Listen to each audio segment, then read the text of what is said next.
I love this quote of like crypto assets are just incentive systems. And so I'm Absolutely. curious to, at a high level, how does that incentive system work for Augur that you just mentioned? Because Absolutely. you Yeah. have these people who are checking to make sure the bets are right and done correctly and categorized. So Yep. Yeah. The good crypto assets are, well-aligned financial systems. Yes. yeah, I Financial. think that was a Chris Yes. Berninski quote. He wrote the book Crypto Assets. I loved it. And I just, ever Yeah. since I heard that, I was like, wow, this is a beautiful way to think about it. Yeah. Um, so long story short, like in summary, the incentive system is structured in a way where presumably uh, acting in accordance with consensus or with the rest of the rep holders that also exist with you will always be the most profitable decision to make. So essentially trying to extract the truth.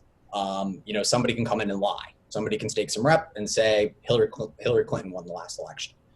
The way the incentive system is structured is that if you are essentially not reporting with consensus, which is presumably what reality actually reflects, it is not going to be economically profitable for you to do so.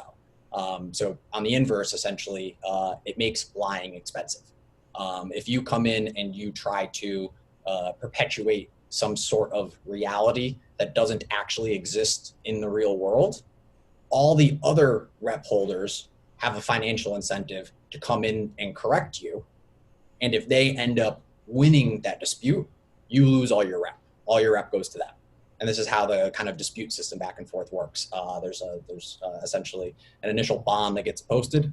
If you believe that the initial report of a market is incorrect, you can take some rep, say, I think you're wrong. I think the right answer is X. Here's $100 for me to stake on that, and that gives now a time for somebody else to come in and give them the opportunity to potentially stake against you, for saying your outcome that you just said, is correct or incorrect. And essentially these bonds double and escalate, and there's a system where they keep getting larger and larger and larger and larger, eventually to the end of what we call a fork.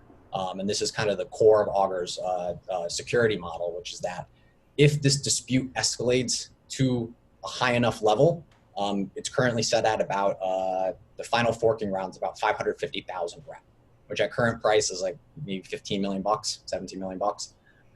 So if somebody's willing to spend, because you have to do all the rounds before it too, so it's actually like 25, 30 million.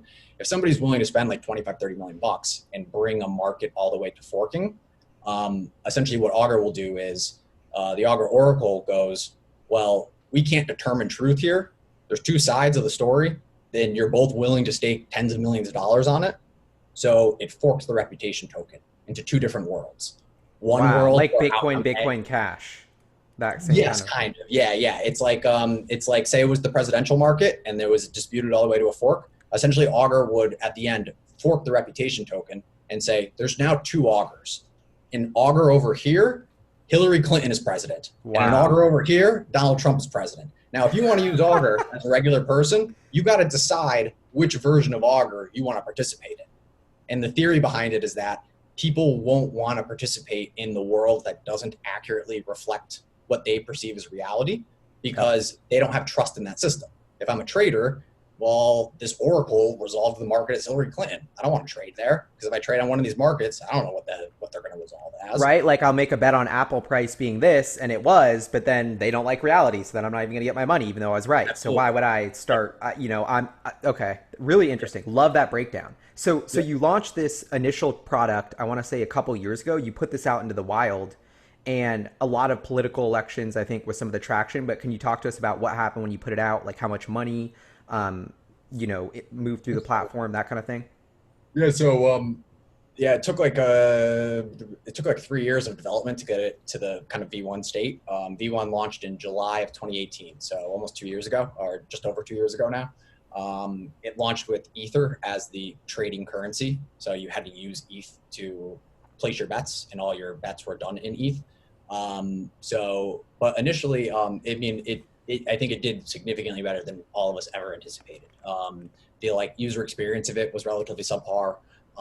The process for accessing it was definitely subpar. You needed to download a local application and download the Ethereum blockchain. and like read from the chain. It could take upwards of 3 or 4 days to complete that process. Right, like Um, 0.00101% of people in the world could have any yes, literally, idea how to access it this. was quite a painful process. Thankfully, technology's come quite a far way in the past 2 years with this stuff. But Yeah. yeah, at the end of the day, it ended up it effectively kind of died. It didn't die, but like nobody really used it anymore about the beginning of 2020, the V1 version, and it clocked in at like roughly 25 million, depending on how you benchmark the ETH price, of completed matched bets over Wow. Ethereum.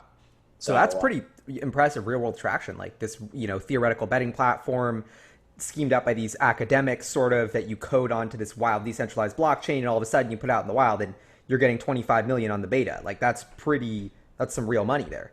yeah, it was. I think we were all, definitely surprised by it.